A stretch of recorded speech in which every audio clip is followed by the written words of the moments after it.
1 minute. Please find your seats. 1 minute.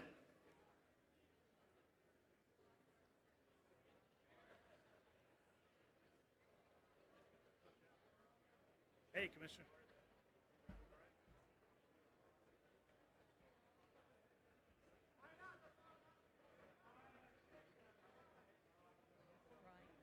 Now, we don't.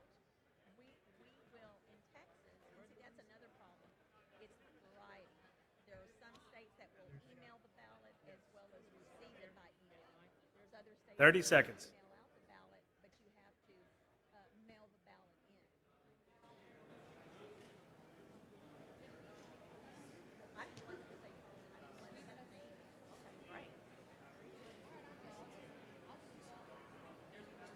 Well, today was interesting.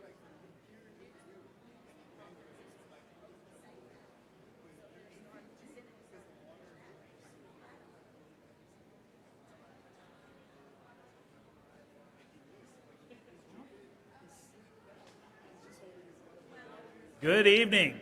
Good evening and welcome to the Congressional District 34 debate hosted by your Nueces County Republican Party and the Coastal Bend Young Republicans.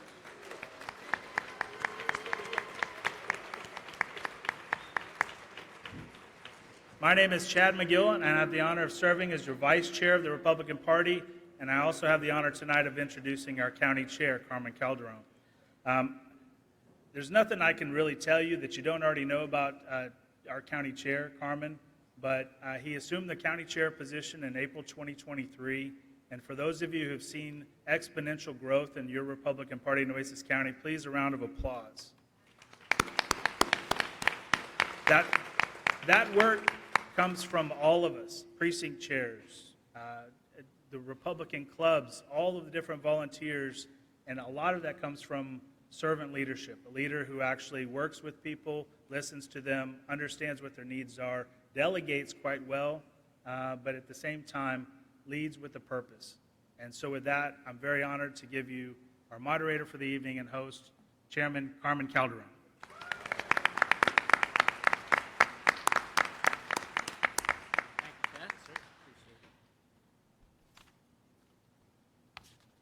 Welcome, everybody, to the CD34 Republican Candidates Debate. One of these 5 candidates tonight is going to be our next congressman.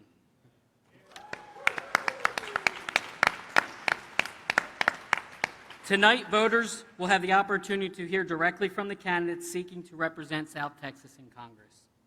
This debate is about ideas, leadership, and the future of our district. We expect spirited discussion, but we also respect and professionalism. So now I'd like to introduce the candidates to the stage. First up, we got Keith Allen.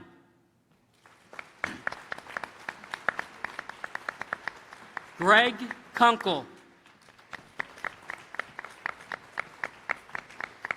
Myra Flores.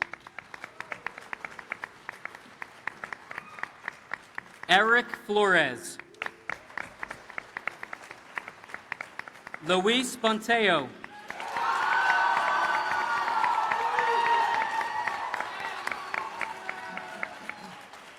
Thank you all for participating in this debate tonight. And as we start most of our events, I would like to welcome Pastor Tariq Whitmore to the stage for the invocation.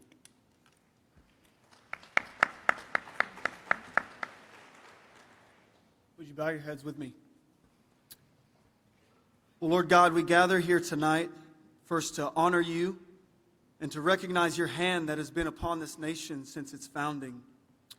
Lord, we thank you for the individuals presenting tonight. We pray a blessing over each of them and their families. We ask that you would enable them to convey their points with clarity and conviction and use this process to elevate the man or woman you have for the job. We ask that you would give them ultimate victory in the general election. Lord, through the prophet Jeremiah, you rebuked the leaders of ancient Israel, stating, "Those who handle the law do not know me."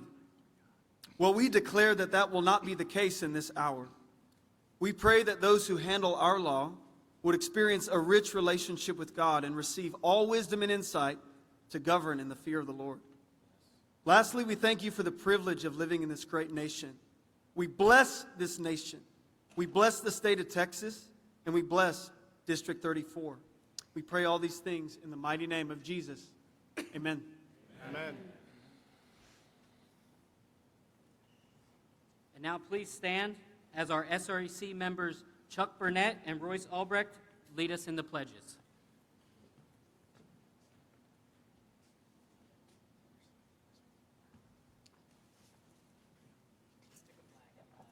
I pledge allegiance to the flag of the United States of America and to the republic for which it stands, one nation, under God, indivisible, with liberty and justice for all.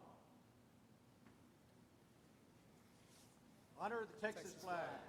I pledge allegiance to thee, Texas, one state, under God, one and indivisible. Yeah! All right, please stay standing as we honor our country with the national anthem, sung by Kayla Cable.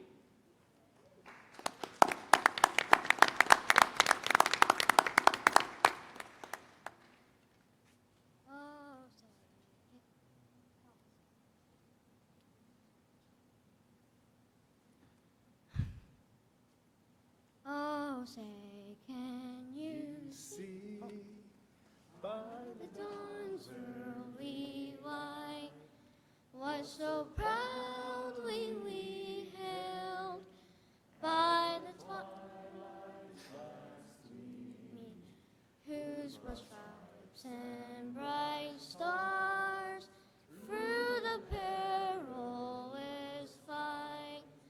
Oh, the ramparts we watched were so gallantly streaming, and the rockets regular, the bombs bursting in air, gave proof through the night that our flag was still there.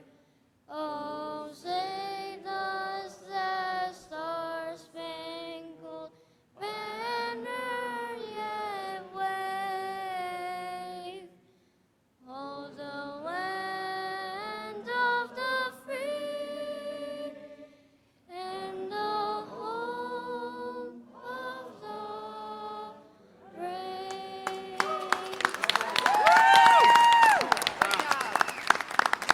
Great job, Kayla.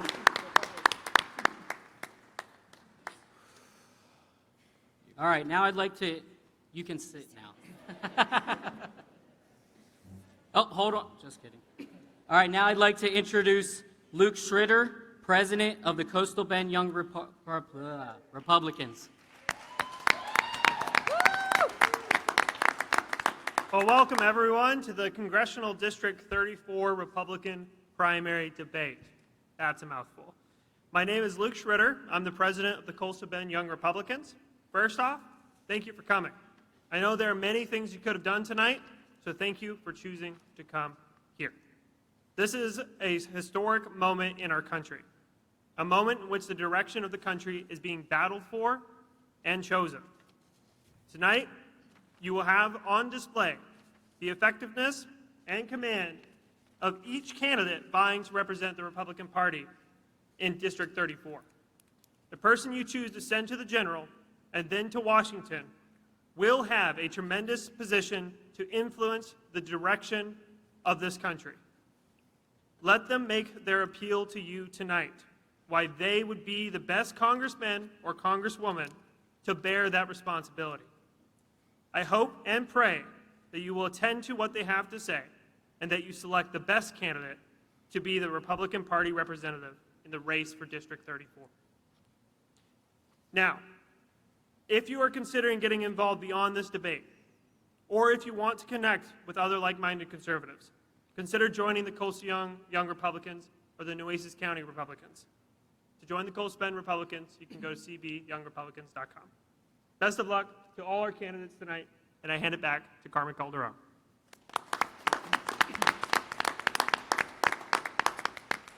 Thank you. All right, so before we begin, I want to thank our partners and sponsors who made this debate possible. Our presenting sponsors are your local Republican state delegation, the leaders who delivered the new congressional maps that more fairly represent the voters of Texas. Thank you, State Representative Denise Villalobos. Thank you, State Representative and Chairman Todd Hunter. And thank you, State Senator Adam Hinojosa. The other sponsors we had tonight, our Platinum and Program sponsor was Michael Hall for County Commissioner Precinct 4. Our Silver sponsor was Mike DeMarzo of TNT Fitness. We had 2 Bronze sponsorships, City Councilwoman Carolyn Vaughn and Precinct Chair Robin Cox. Another Bronze sponsorship was Jansen Abram. Our pre-debate reception sponsors were Precinct 29 Chairman Samuel Fryer, Rob McQueen of Downtown Car Wash, and Keith Allen for Congress. Our check-in table sponsors were Laura Ramos for County Court at Law Number 3, and the Election Integrity Project of Nueces County. Our VIP check-in table sponsor was Cooper Lundquist with Perfect Parking. Thank you to all of our sponsors. I got a few more thank yous. I want to thank Del Mar College and Sean Meredith for helping us with this event and allowing us to use this awesome venue. Our debate committee, who worked lots and lots of hours putting all this together. All our volunteers, and our panelists for their time in preparation. One more quick shout out to everyone who bought an advertisement in our program. Did everybody get one of these? They're awesome. They got some cool articles in there by your Republican leaders and lots of advertisements. So make sure you look through it and support all the advertisers.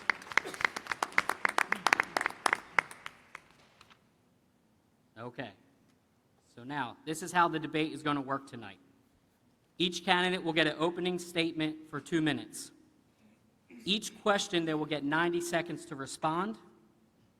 There's a rebuttal rule. If a candidate is mentioned directly, it's up to my discretion whether to let the other candidate respond, up to 30 seconds. Each candidate before the debate tonight was given 2 extra time cards. If they're passionate about one of the questions, they can use their card to add 30 seconds to any question, their opening statement, or their closing. And closing statements will be 3 minutes per candidate. So my role tonight is to keep us on time, ensure fairness, and maintain respectful exchange of ideas. We welcome respectful applause and positive interactions from the audience. However, we will not tolerate heckling, shouting, or any form of disruption during the debate. Anyone who disrupts will be asked to leave.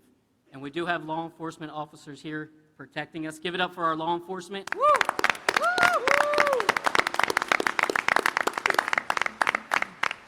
Okay, so right before we do opening statements, I'd like to introduce our panelists. So NCRP Secretary and SD27 Volunteer of the Year, Susan Lamb. Election Integrity Project of Nueces County and Precinct Chair, Pam Woods.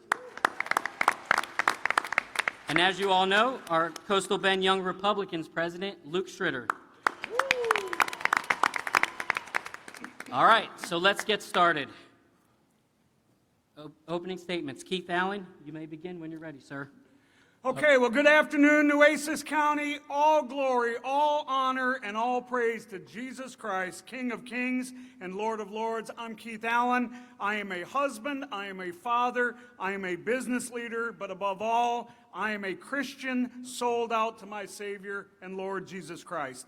I'm running for this office because I want our nation to return to a place where our culture and our laws honor the God that this nation was founded on. I believe that District 34 deserves a representative in D.C. who shares your values of strong faith, traditional family values, and economic freedom. Prior to running for Congress, I spent 30-plus years as a senior leader in the retail sector. I've run several multi-million-dollar markets, and I know how to run a business, and I know how to stay on budget, something our country has failed to do for a long time. Like the rest of you, I'm tired of the national debt that's out of control because our government is too big and too involved in our lives. I'm disheartened by the godless culture that our nation has fallen into. For several years, God prodded me into running and getting involved, but I resisted. I said, Lord, I'm not a politician. But on the 13th of July last year, I think most of you know that date, while listening to President Trump during his Butler, Pennsylvania rally, when that bullet rang out, and I saw that man bleeding and standing up and throwing his fist in the air saying, fight, fight, fight, I felt the Spirit of God was speaking to Keith, saying, Keith, when are you going to get in the fight? Nueces County, I'm in the fight now, and I humbly ask for your vote. I promise to represent you with integrity, to fight for you, and to honor God in every decision and influence I make. Now let's get to work.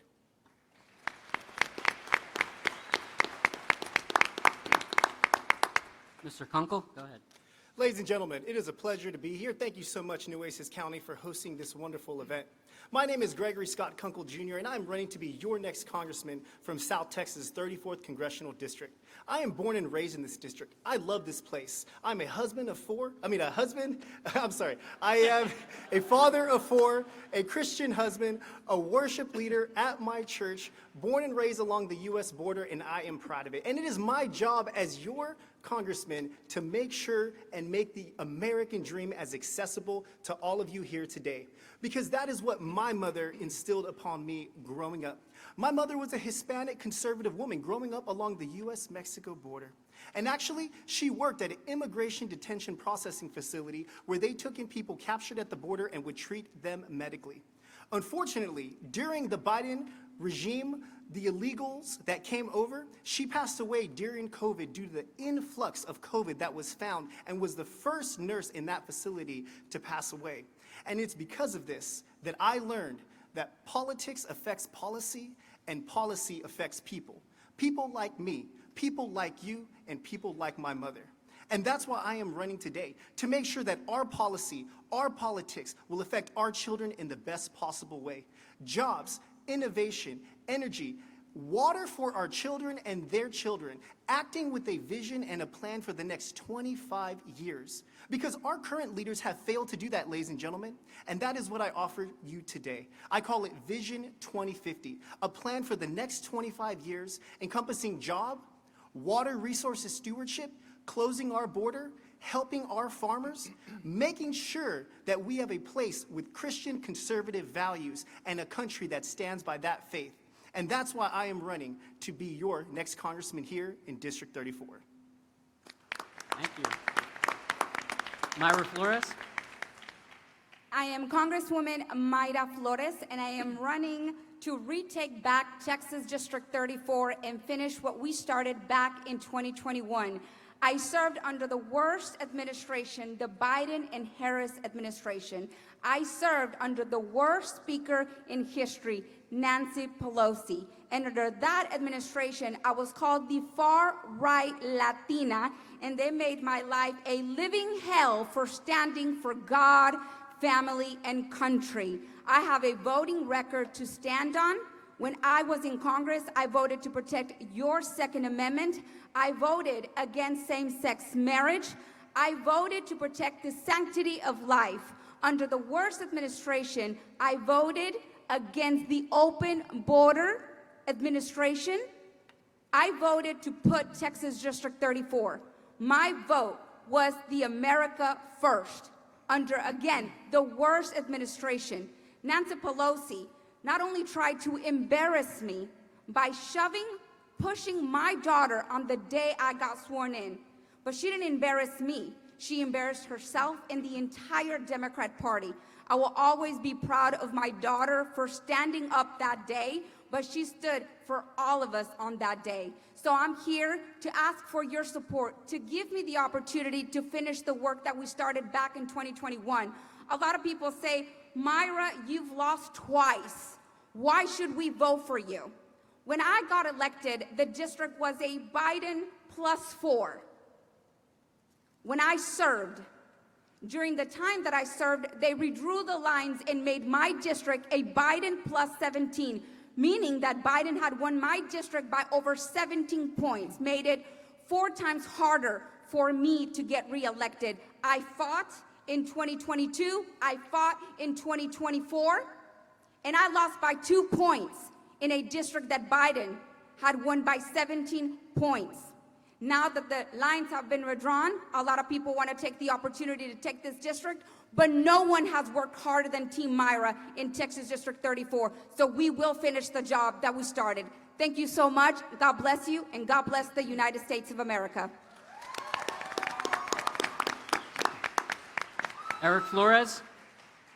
Ladies and gentlemen, thank you guys for being here, and thank you to Chairman for such a great event, and as well as the Nueces County Party for putting on this great event. Tonight, I'm here to ask you for one thing, and that is for your trust to serve this great nation once again, just as I have over the past 15 years. I've served this country with integrity, with honor, leadership, not in words, not by campaigning, but in action. Tonight, you're going to hear plenty of rhetoric about Make America Great Again and America First. Here's the difference. I didn't discover those principles during a campaign. I lived them in service to this country for years, and that's why President Donald J. Trump endorsed this campaign. President Trump endorsed me because of my service to this country for over a decade, in uniform, in the courtroom, and on the front lines, as an operations officer on Operation Guardian Support, as a judge and a prosecutor locking up some of the worst criminals. And if you support President Trump's agenda, let me tell you, when I get to Congress, we're going to take it to a whole other level. South Texas and the Coastal Bend area does not need or does not deserve career politicians. It deserves leaders who have stood the watch, carried real responsibility, and know how to fight for results. But above all, I am a follower of Christ, husband and father of 2 beautiful children, Elena Grace and baby James. Everything I have done in service for this country has been about strengthening border security and ensuring criminals are put where they belong, in prison, and to deport those who have been illegally present. Service does not come from slogans or ideas for me. It comes from results. And I have delivered results for this nation time and time again. That's why I am running. That's why I am here. And with faith in God and confidence in our mission, I'm asking for your trust once again to serve this nation with integrity and with real leadership. Thank you, and may God bless America and each and every one of you here tonight. Thank you. Luis Buentello. I just want to first acknowledge my wife and my girls. I see only one. Somewhere is the other one. Love you. That's the reason I'm here, for each one of you and the future of our children. My name is Luis Buentello, and I am your last remaining candidate that has make a living and raise a family right here in Corpus Christi, Texas. Just look around our community and the prosperity that followed hardworking congressmen that represented this district that lived right here in Corpus Christi. From I-69 to the Channel Improvement Project to the new Harbor Bridge, all made possible because we had resident congressmen that fought for the prosperity of this district right here at home. As you may know, I already spent 12 years working in Congress, not as a lobbyist, but serving South Texas families at the district office. While others are trying to figure out the system and how it works, I already helped hundreds of constituents in our district. I helped veterans get their benefits with the VA. I helped senior citizens with problems with Social Security, and families to go through the federal bureaucracy. Washington is a dark place, and your heart needs to be in the right place. You need to have that integrity. So that, I am grounded in faith, family, and accountability. I'm not going to compromise my integrity, not for a vote, not for power, not for anyone. This race is not about who speaks the loudest. It is about who's prepared, who has proven leadership and experience, and who can be trusted to fight for South Texas.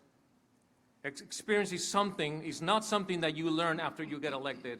Experience is something that you bring with you. Thank you for being here.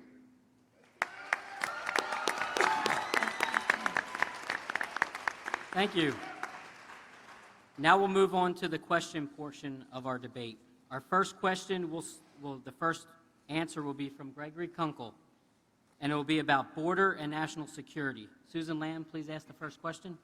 Congressional District 34 sits at the center of the border crisis. What specific policies will you support in Congress to secure the border, and what are your views on legal immigration, including how the system should function, who should qualify, and what changes, if any, are needed? Thank you for the question.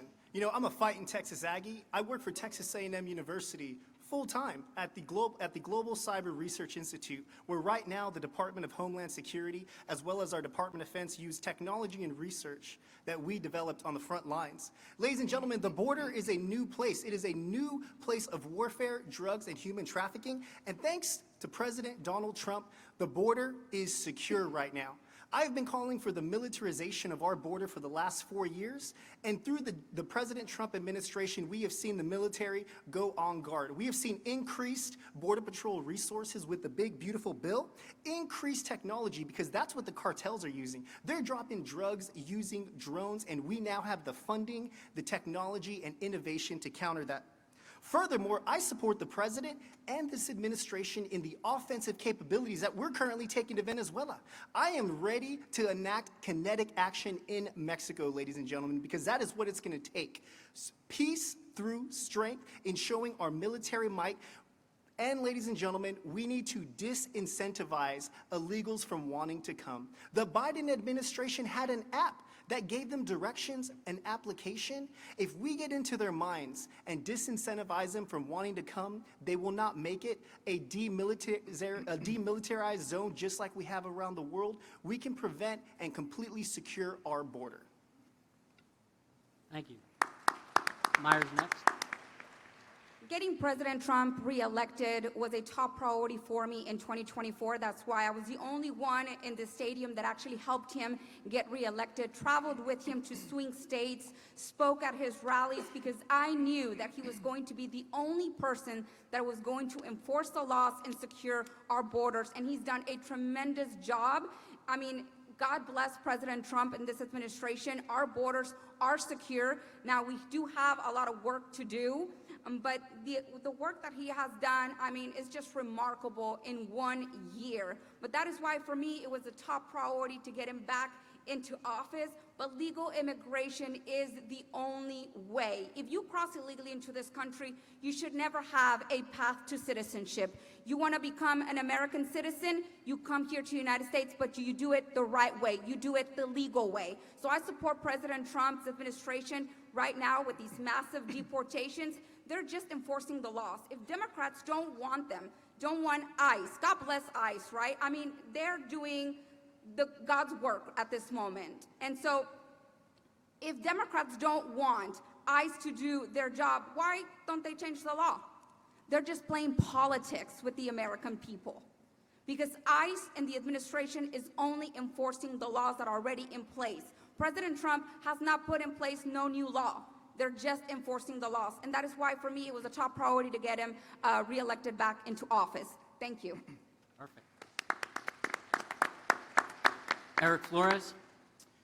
Yeah, great question. If we look at it, there is no longer a border crisis on the southern border anymore. And thank God for President Donald J. Trump, the men and women in Border Patrol who I'm endorsed by, HSI, and everybody else who enforces those immigration laws. We are now at a 50-year all-time low of apprehensions. But what does that mean? These drug trafficking and illicit organizations are starting to move and diversify their portfolio. What are they doing now? We're seeing an uptick in drug trafficking. We're seeing an uptick in people trying to smuggle fentanyl and poison our communities, which means they're killing Americans at a rapid pace. We need to continue. The border is secure. We need to make it more secure. And people that we are deporting, they need to leave with a criminal conviction. As I was a prosecutor, I would say we build their resume so when they come back, there's much more teeth to it. Now, when I get to Congress, I will champion what I call the Front Line Act. And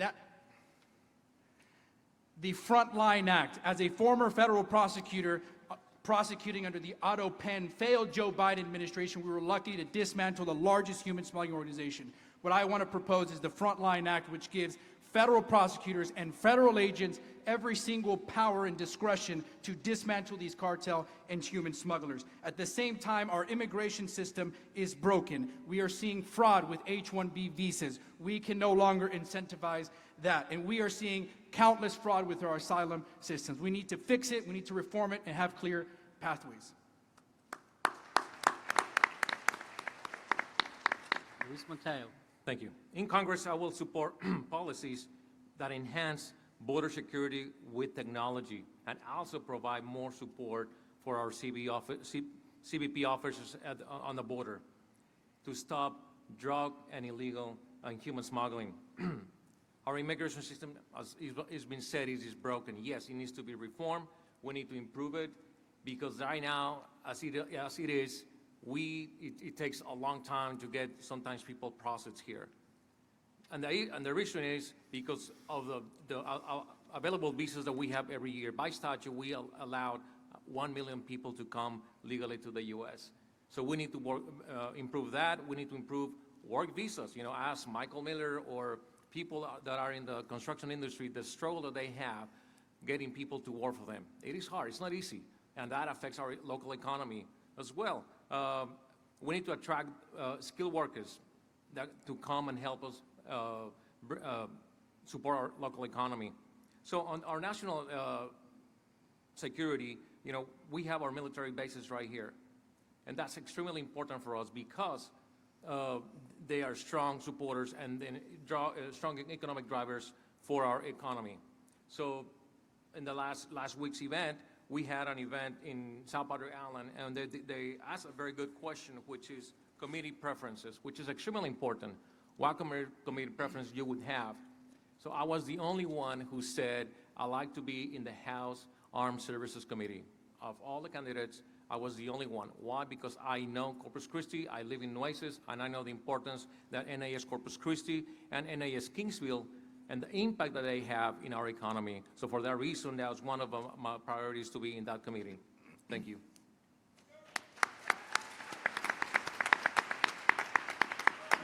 Keith Allen, go ahead. My position on border security is simple. Security first, secure the border, and then border order always. On security, first, we've got to finish the mission started by the One Big Beautiful Bill. That means ensuring that the $46 billion that was just approved through this bill reaches the places all the way down through Cameron County where we do have gaps. On deportations, I believe we now have a border that is secure for the most part, but we have millions and millions of people in our country that are dangerous. I support these deportations. I also think these people not only should be deported, I think it should be a felony. Right now it's a misdemeanor. I say that should be an automatic felony, and you're never welcome back in our country again. But I do want us to go further. When I look at our immigration system, we currently have, as one of my colleagues here said, we have 800,000 to 1 million people that we're allowing over our borders every year, and it's based strictly on family relationships. We are in a different world. We need to have an immigration system that is based on the labor needs of our country as well as the skills needed in our country. I would advocate for that. I would push for that as your next congressman for District 34. Thank you. Thank you. All right. Our next question is on election integrity. This question will start with Myra Flores and Pam Woods. If you could ask the question, please.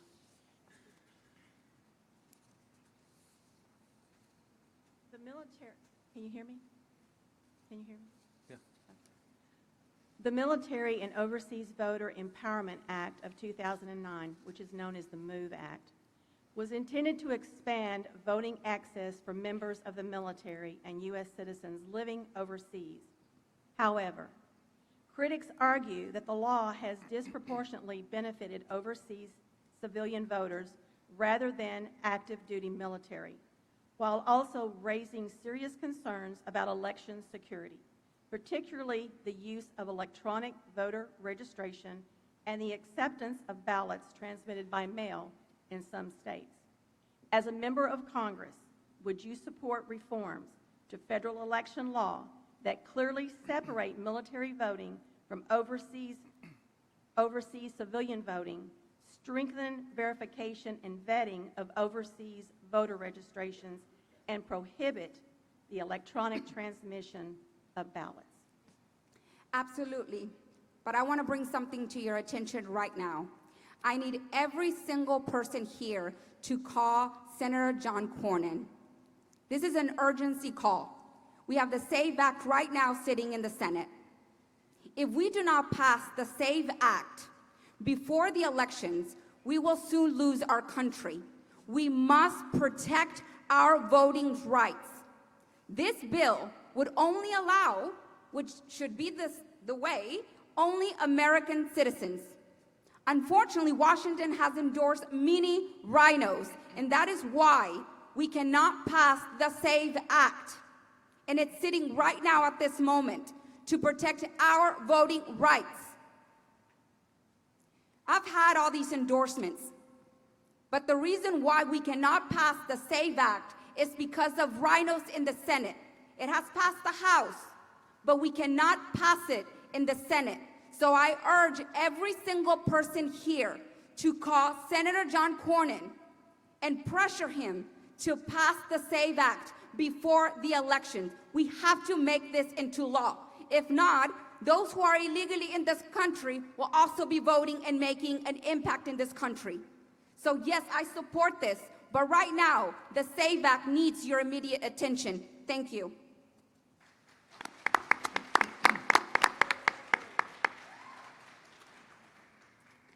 Pamela, thanks so much for the question. So absolutely, yes, full stop, would be supporting this. Let me tell you why. As a former service member, they deserve a voting system that is secure, that is reliable, and designed uniquely around their needs. The original intent of the MOVE Act was to protect the voting rights of those in uniform and the Americans legitimately living overseas. However, over time, it's been watered down to some of those folks that you mentioned, and we do not need that. We need to understand the service members' unique with deployment, with Operation Tempo, and everything else, and make sure that it is secure electronically, because we all know that it's susceptible to hacking and things like that. Election integrity and voter access are not competing values. We can and we must protect both. That starts with stronger verification standards for overseas voter registrations, clear proof of eligibility, and regular audits. Do not support the electronic submission of ballots, including by mail, because it creates unacceptable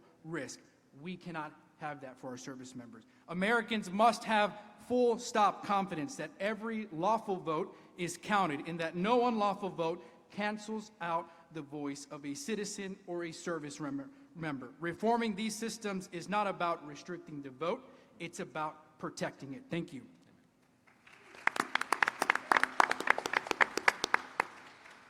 Thank you. That's a great question. And yes, I would support common sense reform to federal election laws because protecting the vote is not a partisan issue. It's a foundational issue. First, we have to separate military voting overseas from the regular civilian overseas. Our military, they operate under unique conditions, combat zones, deployments, and classified facilities. Their ballots should be treated and handled under clear and dedicated rules. Second, we got to strengthen verification and vetting process overseas. The right of vote is a sacred right, and it is only given to U.S. citizens. Third, I will never support voting systems that transmit ballots electronically. That introduces unnecessary risks, such as hacking and coercion, and there's issues with ballot secrecy as well. Convenience should never wait out security. We witness here at home how mail-in ballots can cast doubt on local elections, and you can talk to Chairman Hunter and Michael about that. So personally, I would like to see mail-in ballots counted before any results come out. That way there's no room for shenanigans at the end in the middle of the night and there's a new result in the morning. So election integrity and voter access are not opposites. When elections are secured, transparent, and verifiable democracy is stronger for everyone.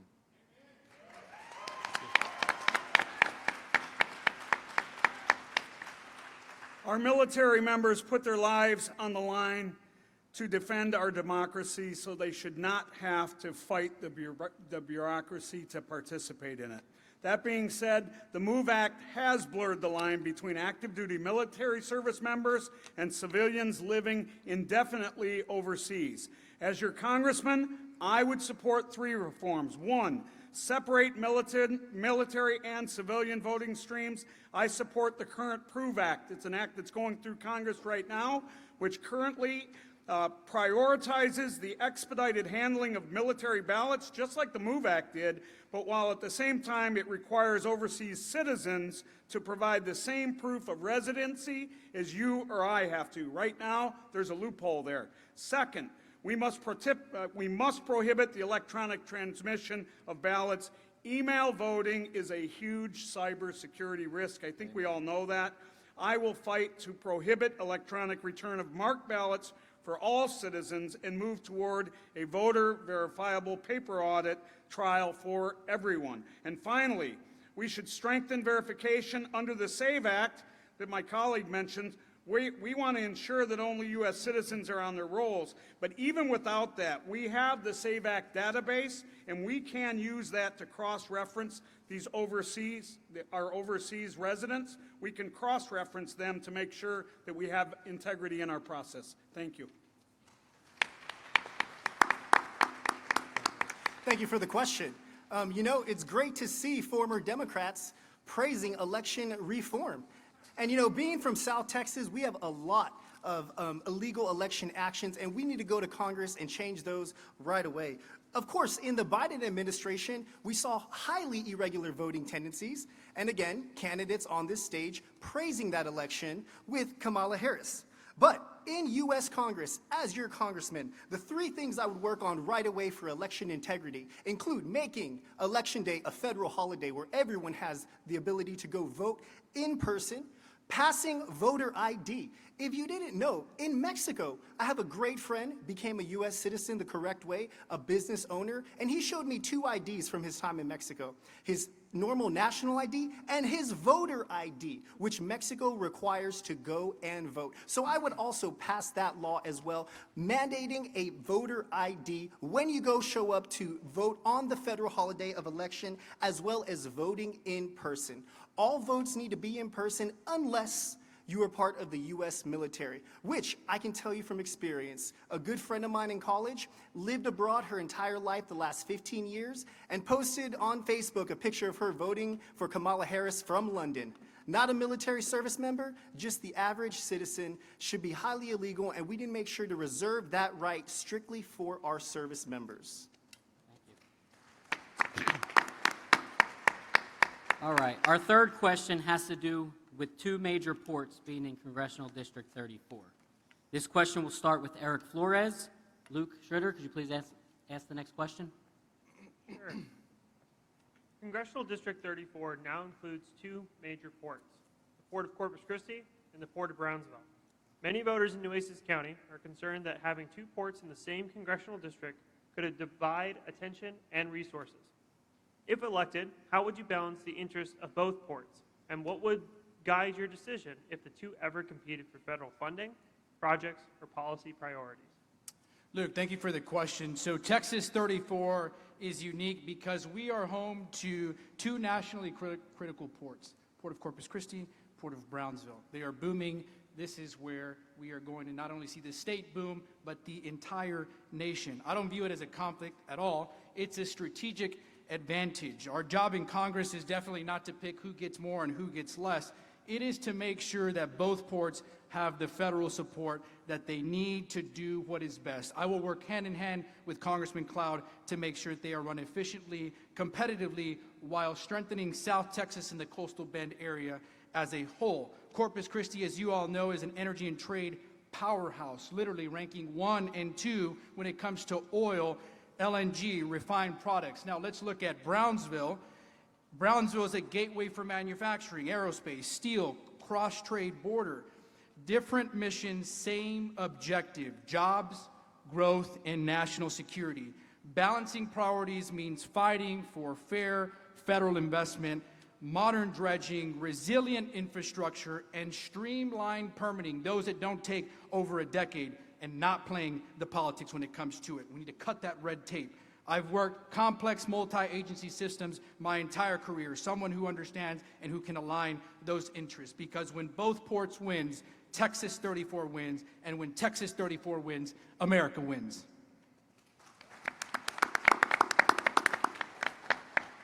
Oh, we need to reset the timer. You didn't use your extra 30 seconds. Did you mean to do that? I did. No, but you... Oh, perfect. All right. All right. All right, let me take that back. Sorry. Luis Thank Buentello, you. go ahead, sir. Yes, that's a great question. How do you divide that? It's just very simple. What is the national interest and what is the strategic value? We need to look at that at all times. Why? Because we need to have our national security. That's a prime thing to do, and we also need to have energy independence. You got to measure that. Secondly, what is our return on investment for taxpayers? You know, we got to see what is the economic impact is going to be and what is going to be the job creation for the region as well. So number 3 is regional collaboration and not competition. It is being said that if you want to kill a community, stop any collaboration, and that community will die soon. So I'll be guided by data, transparency, and what's best for South Texas. Not favoritism, not political favors. And I'm going to disagree a little bit with Eric, because you do advocate for projects in Washington, D.C. You know, I remember when Blake was fighting for that channel improvement project. In 2018, it was not given to Corpus Christi. It was a project on the Army Corps of Engineers data was given to South Carolina. So yes, you have some say, you advocate, and you fight for your district. Thank you. Thank you.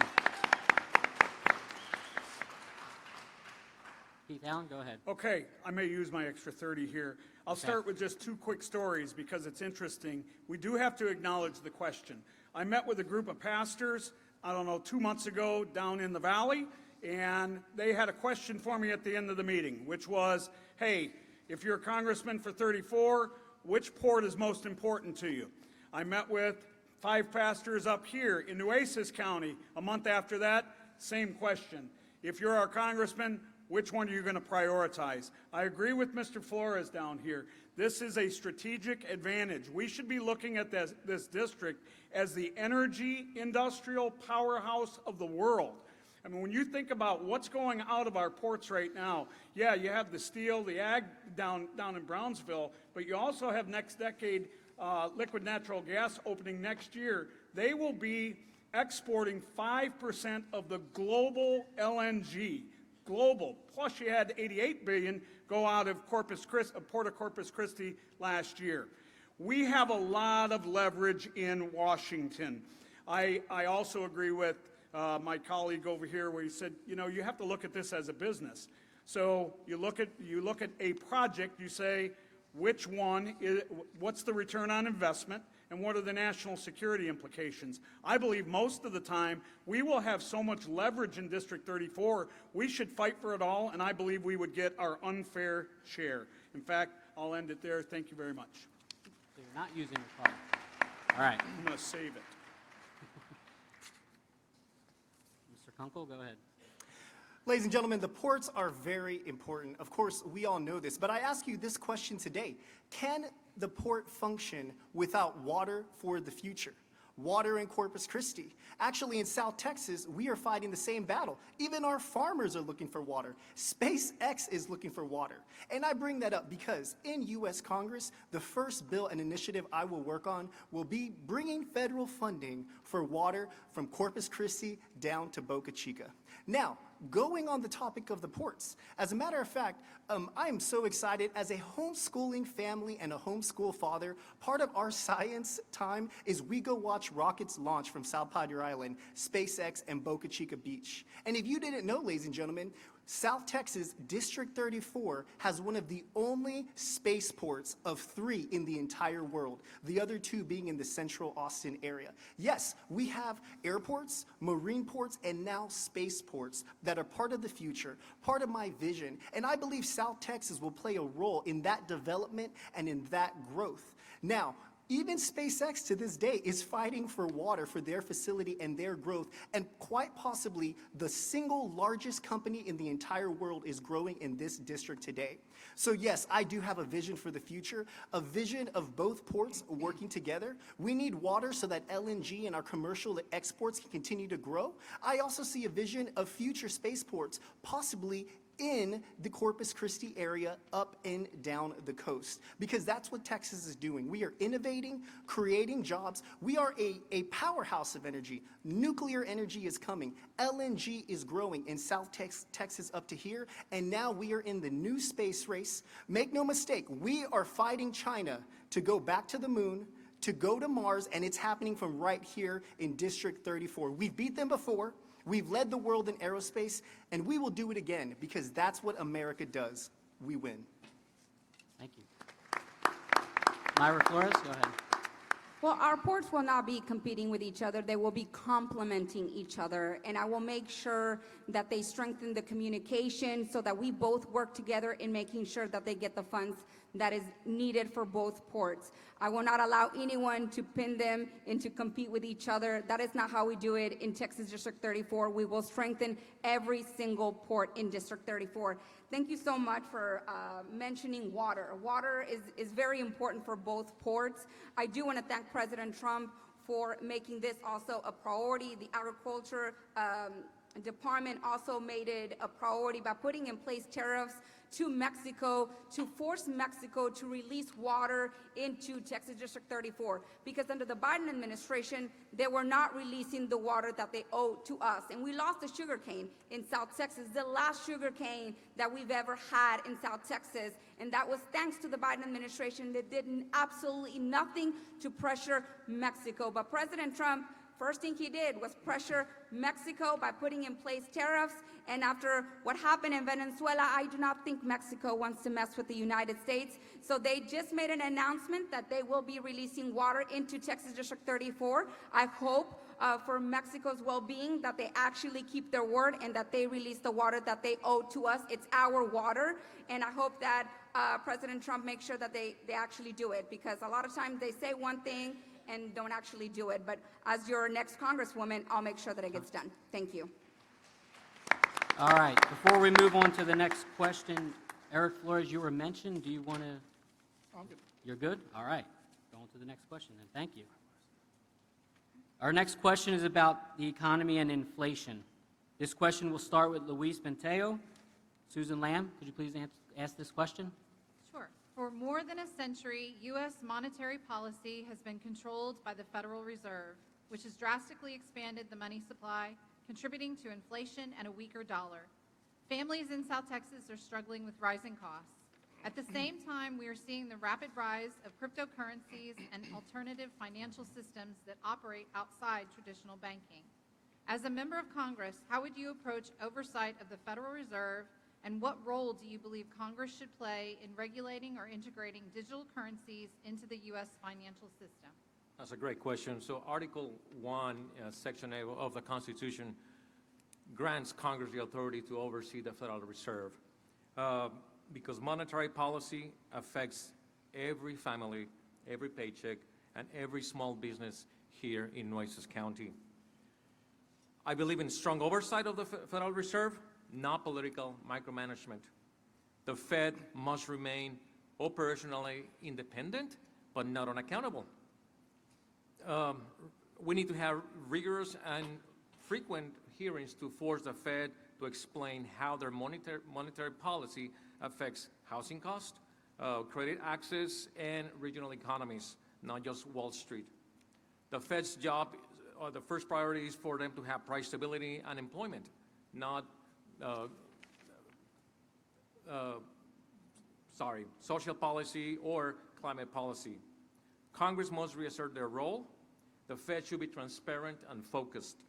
Digital innovation, should be free, secured, and American-led, not government-controlled.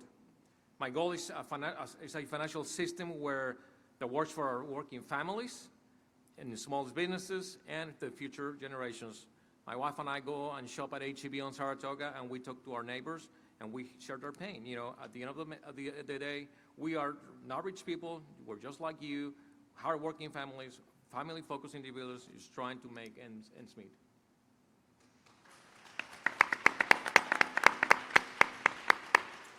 Keith Allen? Here in South Texas, just like everywhere else, we are paying the price for decades of easy money, printing money. The Federal Reserve has operated with too little accountability. As your congressman, I would expect and demand an era of oversight.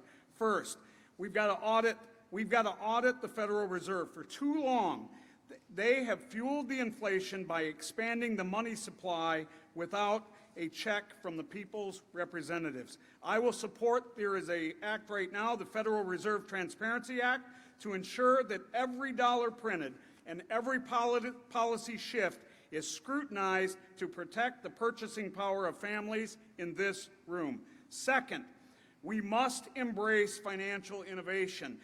We can't fear it. I think a couple years ago with cryptocurrency, people were running away from it, but there was a Genius Act passed last year that guarantees that a digital dollar is backed by a physical dollar. We don't have that fear anymore. We should be about making the United States the crypto capital of the world. Lastly, I'm a hard no on any government central bank digital currency. I don't think we need bureaucrats seeing what we're doing with our money and looking over our shoulders. Yeah. Thank you. Greg Kunkle? Go ahead. Ladies and gentlemen, the Federal Reserve was originally put into place with a gold-backed standard, and I propose we go back to that today. If you have purchased any gold or silver or watching the price in the markets, gold and silver are at all-time highs, and that used to be the backing of the American dollar. But due to deregulation, the Federal Reserve no longer operates that way. Now, dissolving the Federal Reserve is a possibility, but I propose at first we doge it. Watching the Doge program go against our government, holding people accountable, holding government agencies accountable, the first thing we need to do is audit and Doge the Federal Reserve, open up the books, and see what's going on. Now, in terms of cryptocurrencies, Texas is leading the way with our less regulation, bureaucratic red tape, and we certainly don't need the U.S. government to get involved because the U.S. government is what's causing these problems.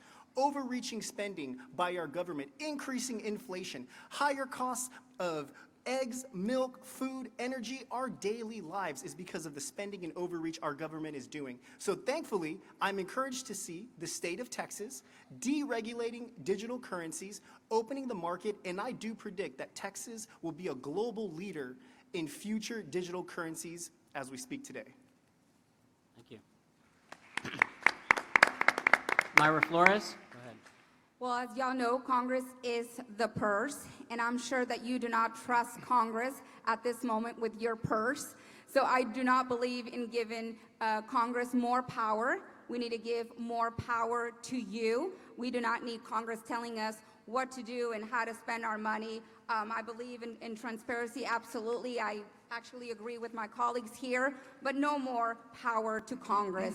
We've given them enough power. Look, this is why this primary is so important. That's why primaries are so important. All this is great, but it will not pass if we do not have a solid House majority in November. But a House solid majority with solid Republicans with the backbone, not rhinos, that are going to side with Democrats. Because we already have one in South Texas. We do not need two rhinos. We already have a Republican in South Texas that votes many times with Democrats.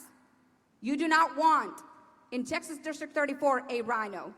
I am an America First candidate. I have an America First voting record, and I promise you that I will give you back the power and take away the power that Congress has.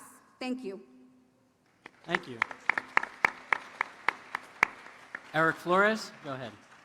Yeah, Mr. Buentello, good answer. Mr. Allen, great answer as well. We must, as congressmen, bring back that power under Article 1, as Mr. Buentello said. We have to reassert that, just as President Trump is requiring that the Federal Reserve be more transparent, because their policies, their emergency lending, and a lot of these programs, to include their interest rates, are impacting South Texas families when they go to buy groceries, when they have to deal with affordable housing, and most importantly, at the pump. Congress must demand, and I will demand, greater transparency, regular and meaningful testimony, and clear limits on extraordinary powers that were never given to them under the article. On digital currencies, Congress must proceed with caution and clarity. Innovation should not be crushed, but it must operate within the rule of law. I firsthand, who tackled fentanyl traffickers, saw that many of these traffickers were using cryptocurrencies to buy the precursors. We cannot allow that. In short, Congress must restore in our monetary system, rein in the inflammatory policy, and ensure financial innovation strengthens freedom rather than undermine it. Thank you. Thank you.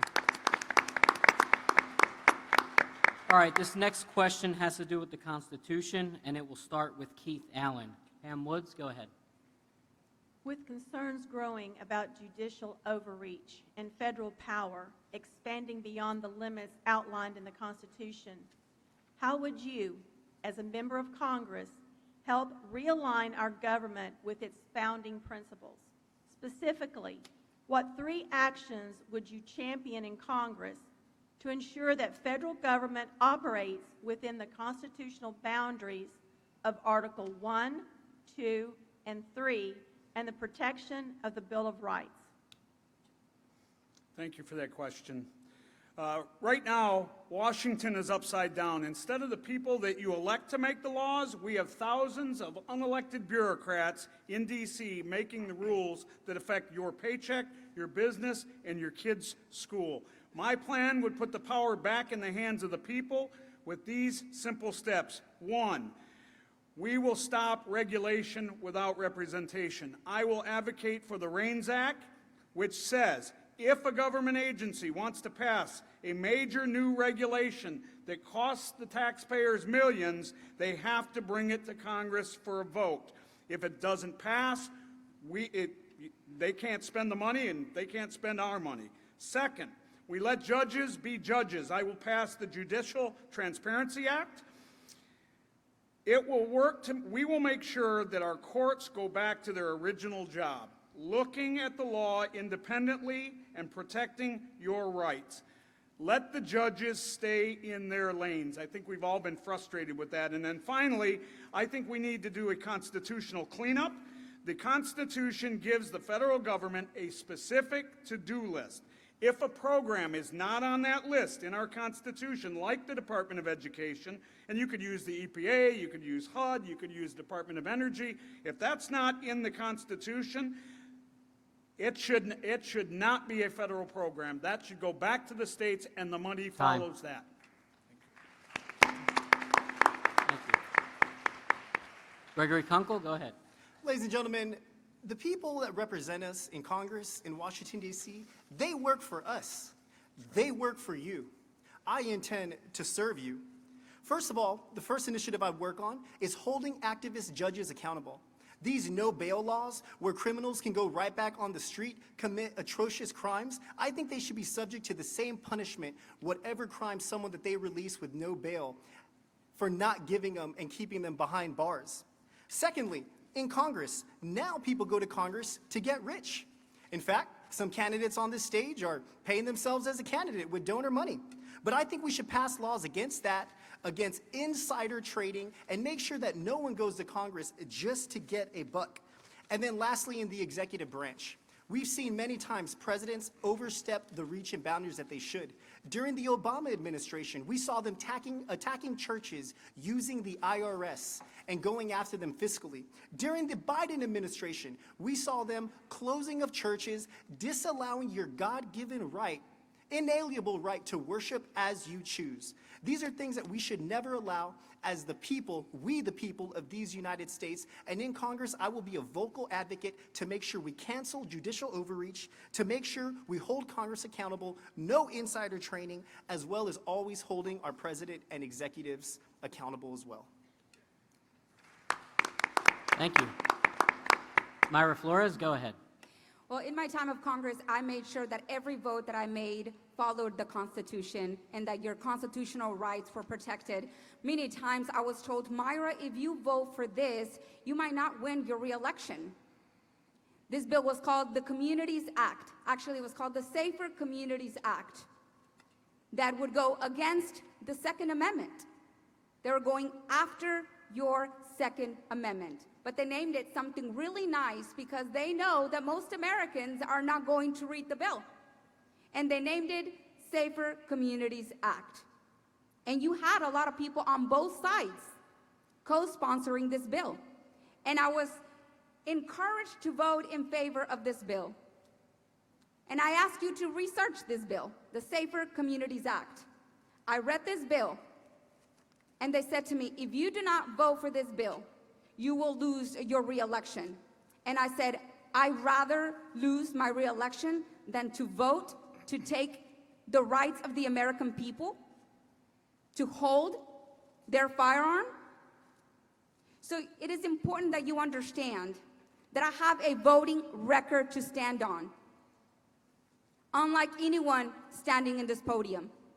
I proved myself once, and I will prove it once again when I win my re-election in November. But I want you to look our voting record, who we voted for, voted for in 2016.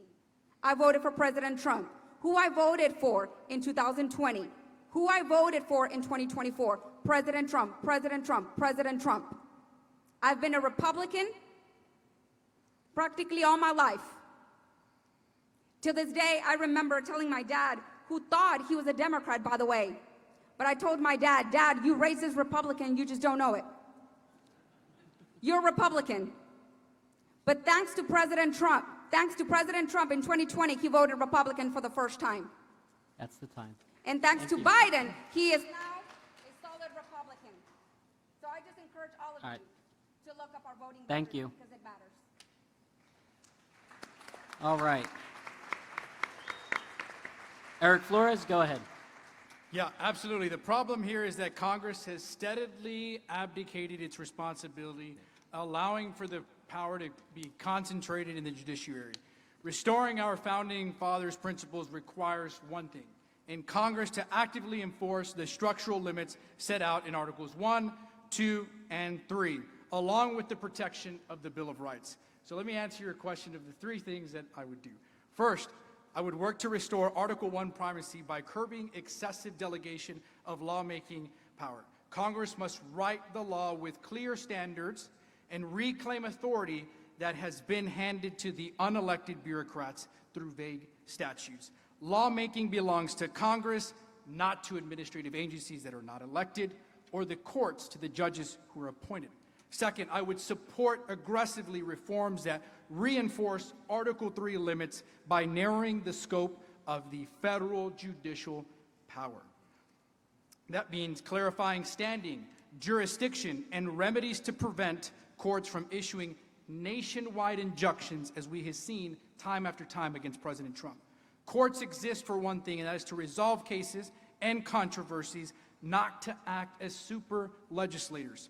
Third, I would insist that the federal action be measured against the text, the history, and the structure of the Constitution, especially the Bill of Rights. The separation of powers is not a technicality. It is the Constitution's primary safeguard of liberty, and Congress must enforce it.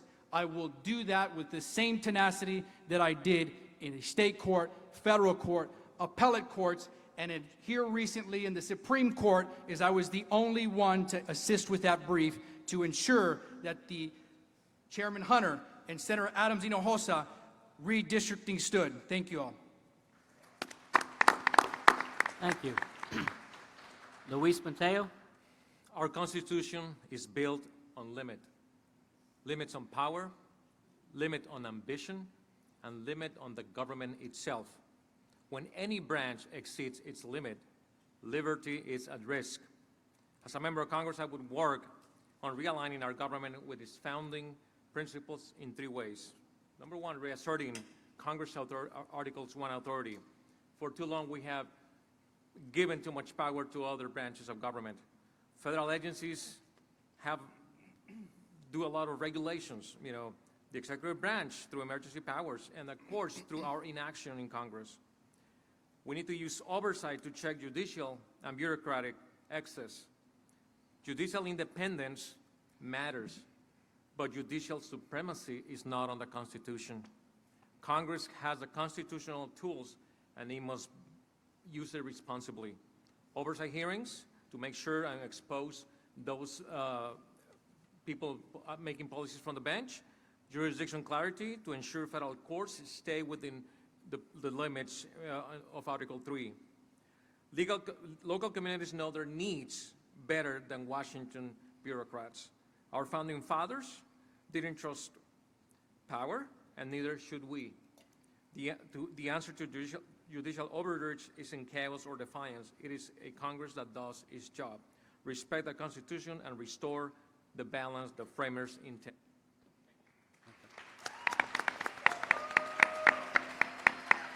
Thank you. All right, moving on. Question 6. This has to do with federal government and spending. This question will start with Greg Kunkle. Luke Schroeder, go ahead. The federal government is more than $30 trillion in debt. To be specific, it's $38,642,088 million as of right now, according to the debt clock. Incremental savings will not solve this problem. If elected, what specific federal programs or categories of spending will you be willing to cut, reduce, or eliminate, even if those cuts are politically difficult, and what core responsibilities of the federal government would you protect? Great question. I'm a lifelong Republican, a constitutional conservative, a fiscal conservative, and the only candidate here with a platform that you can read, that I wrote myself, no AI, available online, and I encourage you to do that. You know, I am for new programs. We need to fund our military, our DOD. I spoke about it earlier. Right here in Corpus Christi, in Kingsville, NAS, Army, it is a new front in warfare, and we do need to increase research and technology along those measures, supplying our military with the latest and greatest. As well, cybersecurity, ladies and gentlemen, our critical infrastructure, our water, our energy, they need to be protected, and we can fund those things. But contrary to most Republicans or Democrats, we also need to sunset programs. We need to be able to cut and end them. And even right now in South Texas, Congresswoman Monica de la Cruz voted with 17 other Republicans for Obamacare. Increased government spending. Monica de la Cruz also endorsed a candidate here on this stage. And my question is, will they vote with her when Obamacare comes back or for other federal Democratic health care programs? But ladies and gentlemen, we need to make sure that we cancel things like SNAP, welfare for people that don't need it. The big, beautiful bill was amazing because it did not add a single penny of new spending, but supplied our government, our military, as well as our border. And those are the type of initiatives that conservative Republicans need to embark on. And as your congressman in Washington, D.C., I will do that. Thank you. Myra Flores, go ahead. Well, we don't have a revenue problem in this country. We have a spending problem in this country. First step, we need to go back to pre-pandemic spending. We have a Republican majority right now. Why haven't we gone back to pre-pandemic spending? We're actually spending the same amount as if we were in a pandemic right now at this moment. As far as I know, we're all back to work. Why are we still in pandemic spending? In my time of Congress, I voted against the Biden overspending. I voted against the Ukraine spending, especially when I saw the Ukraine president's wife spending millions of dollars in jewelry in New York. I was like, that's my money. That's our money. And she's here in New York spending millions of dollars in jewelry. So I voted against the overspending. But my problem right now is, Why is Congress not going back to pre-pandemic spending? We have a majority. But again, that's why primaries are so important. If we do not send solid Republicans to Washington, this will never change. It's very disappointing, but you cannot allow the Washington swamp to elect your next Republican nominee. So it's important that you do your research and that you look at our voting record and that you look at my voting record in my time of Congress, because it matters, because it's important. Thank you. Thank you. Eric Flores, go ahead. Luke, absolutely. Incremental savings is not going to get us out of this. If we as South Texans in the coastal Bend area have to balance our budget, we should expect people in D.C. to do the same thing. And not only that, as your future congressman, I want to go up to D.C. and to aggressively investigate the fraud that is going on as we are currently seeing play out in Minnesota. Almost $9 billion are being spent and given fraud, waste, and abuse. That means clawing back misspent taxpayer dollars, strengthening verification requirements, and holding both government officials and contractors accountable for that money. Programs that cannot demonstrate results or prevent fraud should be reduced or straight out eliminated. I will also rein in bloated bureaucracies, roll back discretionary spending that has grown faster than our inflation, and corporate welfare that distorts markets, and eliminate ideological spending that does not advance our core national interests. At the same time, we must protect the federal government's essential responsibility: national defense, border security, public safety, caring for our veterans, and honoring our commitments to our seniors must remain our priorities. Social Security and Medicare should be protected for those who have paid into them, while aggressively rooting out fraud, waste, and abuse to secure their solvency. Thank you. Luis Buentello? Yeah, let me start with the things that I would protect: national security, border security, senior benefits. They pay into it. We must always honor what we promise to them. Care for our veterans, that's important. They sacrifice so much, them and their families. Infrastructure that moves our economy forward, such as a channel improvement project here in the Port of Corpus Christi, and critical energy infrastructure.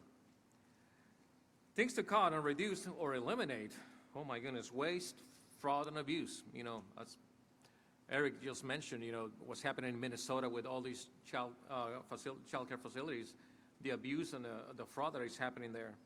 There's a lot of duplicate programs across multiple agencies where we need to consolidate or eliminate overlapping grants where multiple programs chase the same people or same goal with different paperwork and different overhead. Foreign aid that does not serve U.S. interests, that's imperative.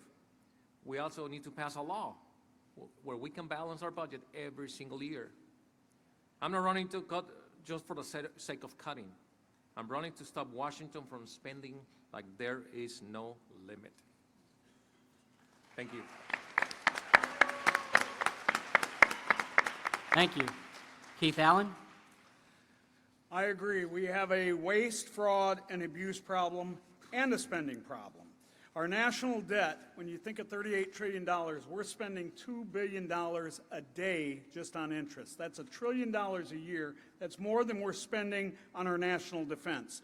So what do you do about it? As my colleague said, you can't take a scalpel, you need a chainsaw, right?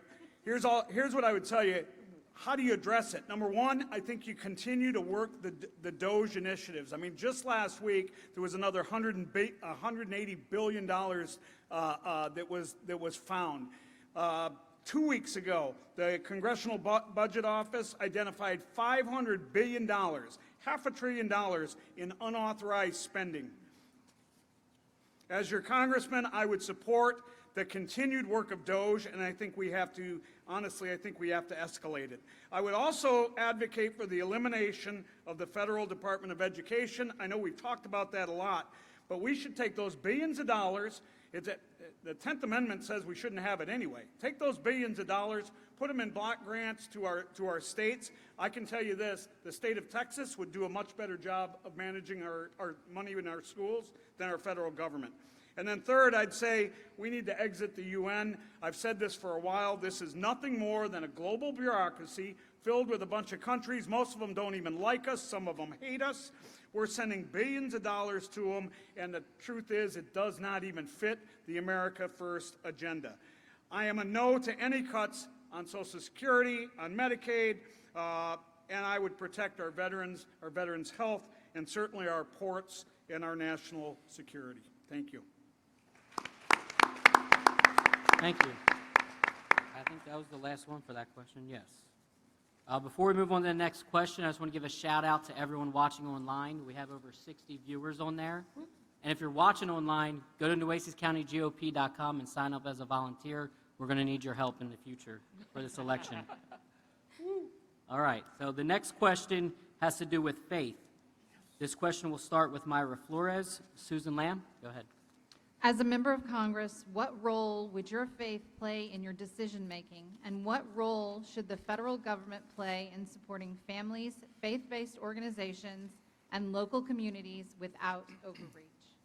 Well, I think that the reason why we're in the mess that we're in is because there's so many people in leadership, especially in the entire Democrat Party, has put God aside. And it is time to put God first, the center. And so in my time of Congress, I always made sure to put God first. My faith in God played a huge role. I wouldn't be here if it wasn't because of God. So I had very important votes in my time that were very important for me.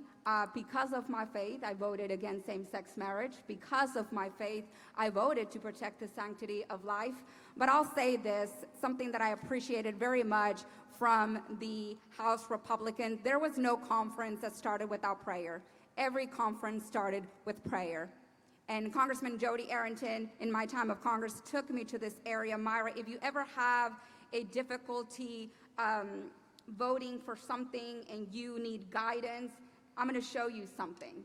And so he took me to this area of prayer for all members of Congress, so they could go and pray if they are having a difficult time making a decision. And so when making important decisions in voting, I would always go there and pray.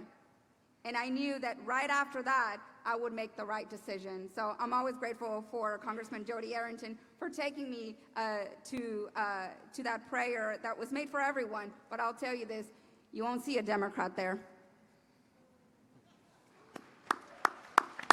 Thank you. Eric Flores, go ahead. Absolutely, thank you. So I'm a lifelong Christian. My wife, Victoria, please stand. We lead marriage ministry together. So my faith is really at the center of me, and so is my Lord and Savior, Jesus Christ. My faith is central to who I am, and it is central to how I lead. It shapes my moral compass, my respect for human dignity, and my belief that public service is calling rooted in accountability and humility. Those convictions guide how I approach every decision, especially when the stakes involve families and long-term health of our communities. My approach is simple: protect liberty, respect faith, strengthen families, and keep decision-making as close to the people as possible. Thank you. Thank you. Luis, go ahead. As I mentioned in the past, how I prioritize my life. I love God, I love my wife, I love my daughters, and I love my country. So I want to call it the God First policy. So before being accountable to you, I am accountable to God. I'm sorry, you do not provide me salvation. Only Jesus Christ does that for me and my family. So I'm first accountable to Him, then I am accountable to my family, and then to the voters. If other members of Congress had the same priority, I think we would be a different country. So the term of separation of church and state, it is not on the Constitution. It came from a letter that President Jefferson sent to the Danbury Baptist Association, that the First Amendment built a wall of separation between church and state, and it was not meant to protect the government from the church. it was the other way around to protect the church from the government. So our federal government should support, not replace, families, faith-based organizations, and local communities. My faith calls me to serve with integrity and compassion. The Constitution calls me to govern with restraint. When government respects both, families are stronger, communities thrive, and freedom endures. Thank you. Thank you. Keith Allen, go ahead. As many of you know, I am a man of deep faith. My faith plays a role in all of my decision-making. In fact, several people in this room know this. One of the reasons I would love to go to Congress is I think there's a lot of people in Congress on both sides that need Jesus. And although that may not be your main priority, the truth is that any job I've had, I do a job, and at the same time, I bring Christ with me, and my job is to bring souls to the kingdom of God. That will always be part of who I am. Doesn't mean I won't do my job. Think about it. I am an America First candidate. If you look at what does that mean, how does that line up with Scripture? Well, take the book of Timothy, and some of you know this Scripture, where it says, a man that doesn't take care of his family is no better than an infidel. In other words, you're a failure. Well, I believe that applies to our nation, to be honest with you. As the United States of America, we have the responsibility first to the American citizens here for their safety, their security, and their economic well-being. I think that's scriptural. Therefore, the federal government's role is to empower, not to replace our families and faith-based institutions. As your congressman, I will champion the Families, Rights, and Responsibilities Act to provide a legal shield for parents against government overreach. I'm sure many of you have seen that. I'm sure many of you have seen the cases where a little boy, 6, 7-year-old boy, 9-year-old boy, goes to school. He decides he's a girl because he's having, some growth issues, and the schools will hide it from him and hide it from the parents. Next thing you know, 6 months later, that kid may be taken away from his family. I say we pass the Family Rights and Responsibilities Acts and get the government out of our homes. Our parents have the right to watch our kids' education, their health care. Thank you.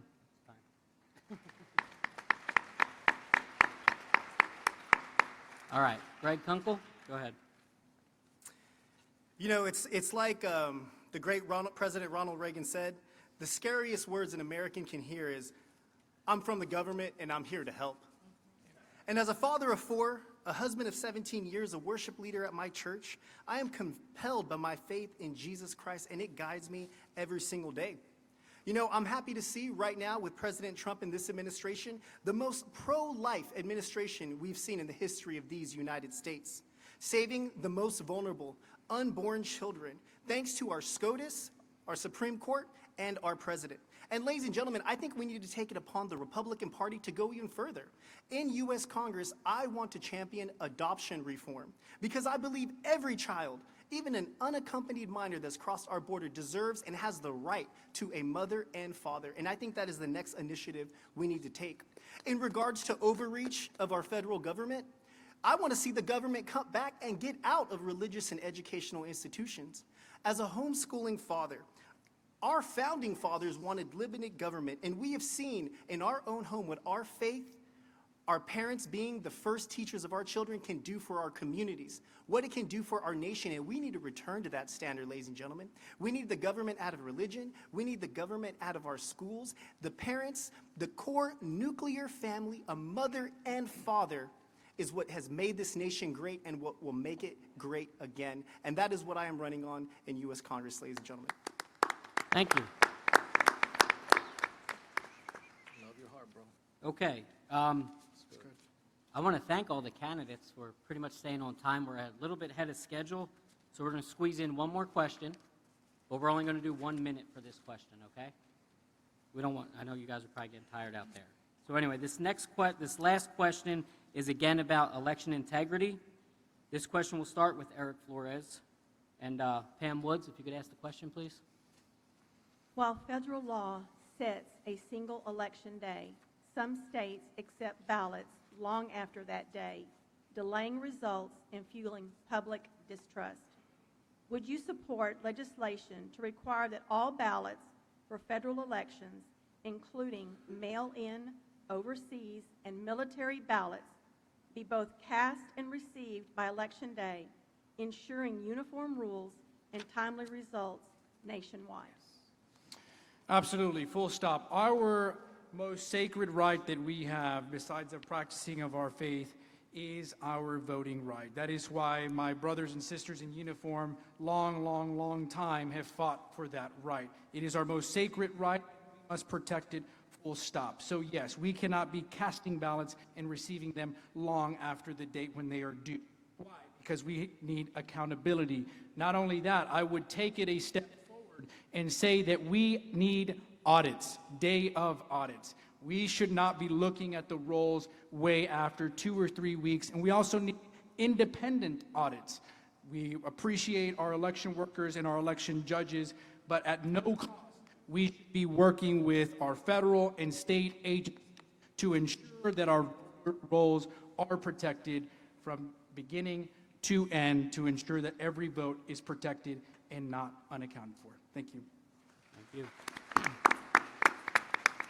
Luis Buentello? So, totally. I said it earlier today that I think all mail-in ballots should be counted the day of election. So by the end of the night, by the end of the closing of the polls, every mail-in ballot is already in place. So there's no room for how many ballots do we need in order to win. No, the ballots are already in.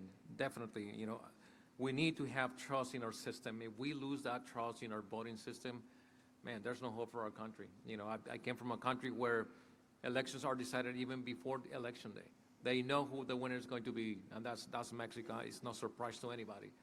So yes, definitely I will support that, and even go beyond that. I think that we need to make a law that allows people to be, if you vote illegal in this country, you will never be able to vote again, because that's just what it is. It is only granted to citizens of this country, period.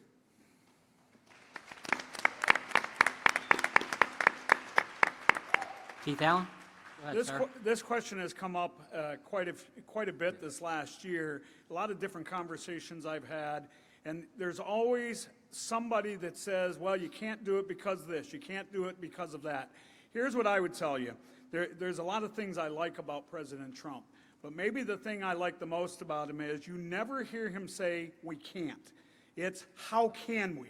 And I think we've got to figure this out. I think not only do we want single-day voting, I think we also have to have all paper ballots. Get rid of the machines. All paper ballots, one-day voting. Other countries are able to do it. If you ask President Trump, I bet you he'd tell you we can do it. Thank you. Greg Kunkle, go ahead. Yes, I agree. And ladies and gentlemen, just like we spoke of earlier, to increase election integrity, there are certain steps that we need to take. First of all, I maintain creating a federal holiday, giving every single person the ability to go vote. No more your job getting in the way. No more you didn't have the time throughout the day. A federal holiday will ensure the time available to every American citizen. And speaking of American citizens, voter ID, that is what is necessary, what you should present. I fully agree with paper ballots as well, and not to mention the chain of custody. What we have seen in inner cities, ladies and gentlemen, is the chain of custody of those ballots, of those machines being broken, not investigated, not audited, and we need to make sure that we hold all voting officials accountable. And actually, from a Republican perspective, it's because we have not had enough engagement with the voting judges. Democrats have historically, especially along the U.S.-Mexico border, taken those roles, and Republicans need to become more active on voting day. Thank you. Myra Flores, go ahead. Absolutely, and I agree with my colleagues, but again, I want to urge all of you to call Senator John Cornyn. We passed the SAVE Act. A lot of these issues will be solved in the SAVE Act. It requires a voter ID. So if we do not pass the SAVE Act, eventually we will lose our country. It already passed the House of Representatives. There's no reason why it shouldn't pass the Senate. Why can't they put it to the floor. A lot of these senators say, well, it won't pass. I want to know who's going to vote against it. I want to know if my senator is going to vote against the SAVE Act. So put it on the floor. We want to see how these senators vote. We have to pass the SAVE Act. But we all here have an obligation to be more proactive. So I urge every single one here to call Senator John Cornyn, to call Senator Ted Cruz, and urge them to pass the SAVE Act before election so we can make it into law. Thank you. Thank you. And that concludes the question portion of our debate. We're going to move on to closing statements. I'm going to switch it up a little bit, though, since we started at this end for opening statements. We'll start at that end for closing statements. So, Luis Buentello, right. your 3 minutes starts. Go ahead. Thank you for the opportunity to be here tonight, and thank you to everyone who choose to spend your evening listening to us and caring for the future of our community. I believe without hesitation that God is not done with America, and I know for a fact that God is not done with South Texas. But let's be honest, what's broken in Washington didn't happen overnight. It happened because too many politicians see this job as a stepping stone and not as a calling. They pass through our communities, they make promises, they collect votes, and then they disappear. That's not who I am. I am the only remaining candidate in this race who's raising a family right here in Corpus Christi. A lot of you are my neighbors. My church is here in Flower Bluff. Pastor David, somewhere in there, is here. I've known a lot of you for over a decade.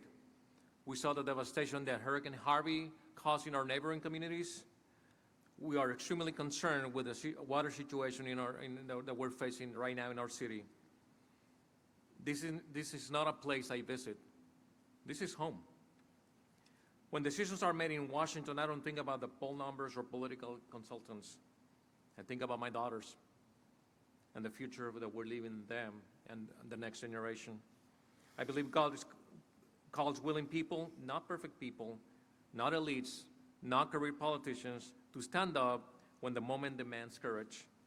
And I believe He has called my family and me to take this step, not because it's easy, but because it is necessary.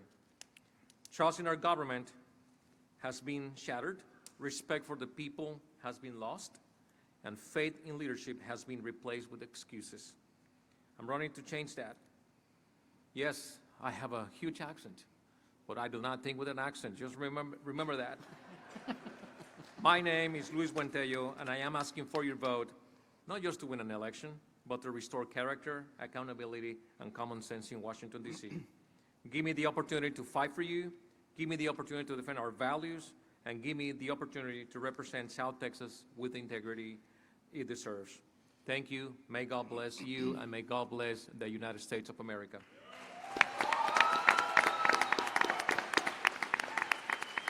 Thank you. Eric Flores, your closing statement, please. Well, thank you guys so much for spending this night with us. You all could have been anywhere else, but you chose to be with us here today. Thank you, Chairman. Thank you so much. Ladies and gentlemen, I have operated at the intersection of law, national security, and public safety. I understand very clearly how policy becomes law, how law is enforced, and how government actions affect real people, real South Texans. I've read the law, I've drafted the law, argued the law, and enforced it.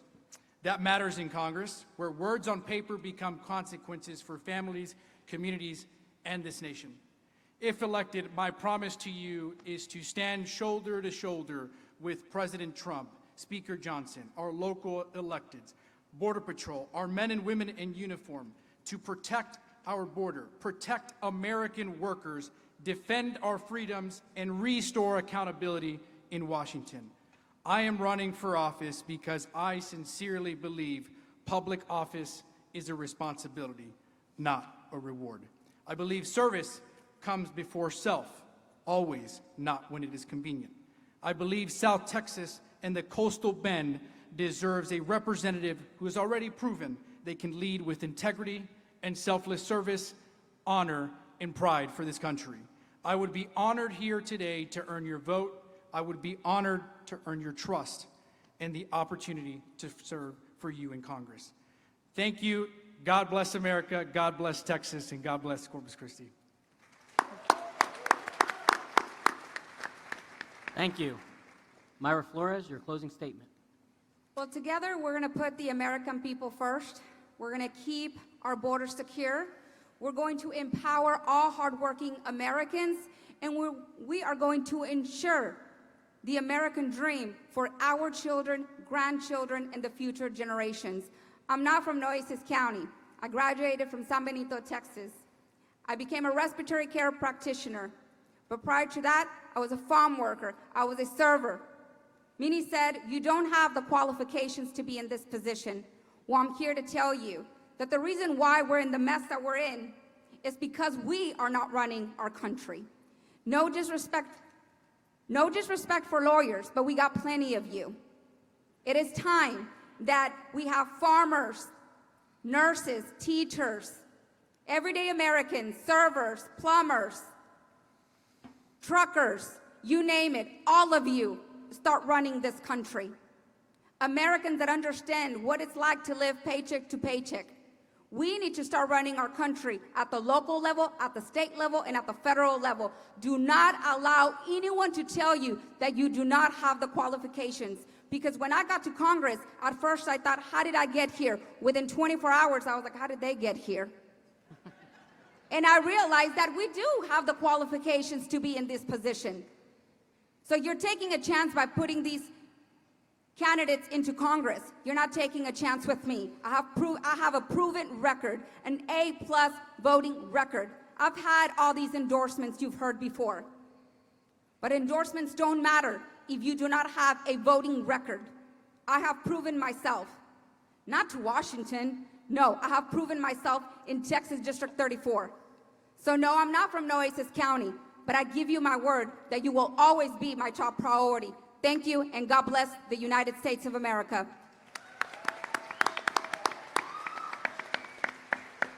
Thank you. Greg Kunkle, your closing statement, please. Ladies and gentlemen, this race is about defeating the current Democrat in office right now, Vicente Gonzalez, who has forgotten about our people, who has forgotten about water, who has forgotten about our children. And that's why I stand before you today, the only lifelong Republican born and raised in this district, along the U.S.-Mexico border, growing up in it. My mother's family from Mexico, my father's family from Indiana, like most of you here today, looking for and living the American dream. You know, the great General Patton said, give me an army of West Point graduates and I'll win the battle. Give me a handful of Texas Aggies and I'll win the war. And that's what I stand before you here today, ladies and gentlemen. A fighting Texas Aggie ready to go to Washington, D.C. and fight for you. The first thing I'm going to fight for is water for South Texas because our farmers need it. Our communities need it. You know, this is such a beautiful place. I fish these waters. I hunt these lands. I call it the Laguna Madre District because that is what we all share. And I do know that in bringing water and these resources, we need to protect our environment, protect our fisheries, our ecology. And I have the background, the schooling to balance that between business and industry that has made a beautiful place like Corpus Christi successful. But not only supporting our farmers, not only supporting our water, we need to protect our borders. We need to support our ports. We need new innovation and technology for the next generation of jobs. Cybersecurity, AI, innovation, robotics, drones being built right here in Corpus Christi for future Army use and deployment, because that is where the world is going, ladies and gentlemen. I love this place. We are not at war right now, and we don't need a soldier to go to office. We need someone that knows the background, the land, the water, and the space. And speaking of which, I'm excited to see the new space race, where right here in District 34, we are manufacturing, developing, innovating, and in a country where we were the first to step foot on the moon, we are working to do that again, beat China, beating Europe, being the first to Mars. American excellence. There was a time where many of you or your parents got to see those things. And I'm excited because my family, my children, they get to see them again. And we are doing that from right here in South Texas, ladies and gentlemen. So, as a fighting Texas Aggie, I ask for your vote on March 3rd. Born and raised in this community, along the U.S.-Mexico border, a lifelong Republican, conservative, Christian father, and to just remember to vote local, vote Kunkle. Thank you. Thank you. Keith Allen, closing statement, please. Thank you all for being here tonight, and thank you for your love for this great country. Your being here tonight tells me you know how critical this election is. Nueces County, as we close this debate, and the March 3rd primary vote is right in front of us, I want to leave you with a few things to consider. Number one, I'm your neighbor here in Nueces County. I live here. When I determined that I would run for this seat, I spoke with many people, some of you in this room, and I asked them, how important was it that a person live in this district? Everybody I talked to said it's absolutely important. Judy and I prayerfully considered where we would go, and we chose to move here in Nueces County. We absolutely love it. Two of the other candidates who recently dropped out of the race this past couple weeks had publicly stated that it was important that whoever would get elected for this role should live in the district, specifically Nueces County. I agree. It's important that I'm accessible and accountable to each one of you. Number two, I am a lifelong Republican. I'm a little older than some of these guys, so I'm the 40-year Republican. In a time when it's common to have political crossovers and party switchers, I'll just say this. We need Democrats to switch over to our side. We really do. We've got to expand the party. But let's not give them the keys to the castle too quick. I didn't determine 40 years ago or 3 or 4 years ago that the Democratic Party was bad. I knew that a long time ago. I determined 40 years ago that the Republican Party lined up with my values and the God that I serve. That's important because over the next 4 to 6 years, we will have many critical votes in Congress, and we need to be absolute positive when the political machine in Washington starts to put the pressure on. You will always be able to count on me and my integrity to stand boldly for our principles. And lastly, whoever your choice is on March 3rd, they're going to have to beat Vicente Gonzalez. Vicente is a seasoned trial lawyer. He's a seasoned politician, and whoever goes against him will be exposed. If there's political baggage, he will exploit it. If there's personal baggage, he will exploit it. I can promise you this, I don't have either one. With me, Vicente will have to face a businessman, a minister without baggage, and he will be forced to defend his voting record and his policies against mine, and he will lose. Nueces County, the time for politics as usual is over. We need a fighter who is sold out to Jesus Christ and 100% committed to America first. I'm Keith Allen. I humbly ask for your vote, and I promise I will never stop fighting for you. Thank you. All right. Well, please join me in thanking all the candidates and everyone who made this debate possible tonight. Come on, big round of applause.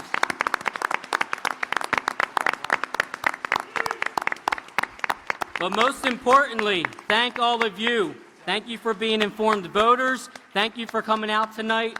I hope this debate helped you make your next decision on who will be your next congressperson. Have a great night. Thank you all.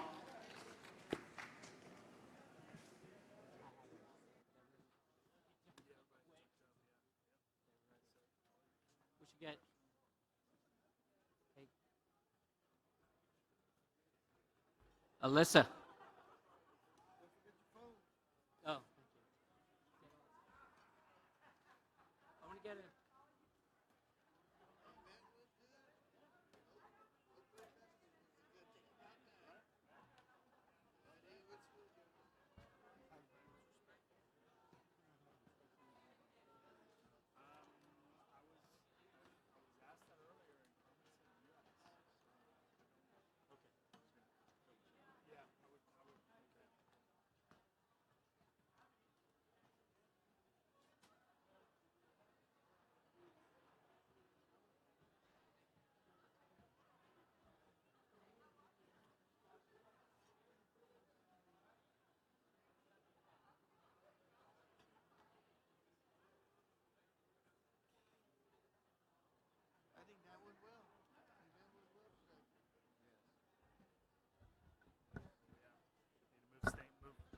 Move everything back.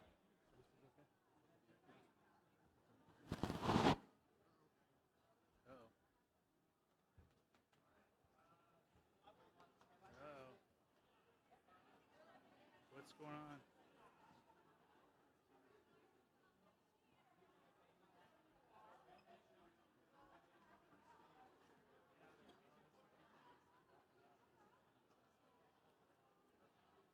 Yeah, I don't know who did that.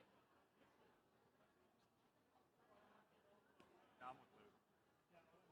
I was gonna say, I was like, we met before.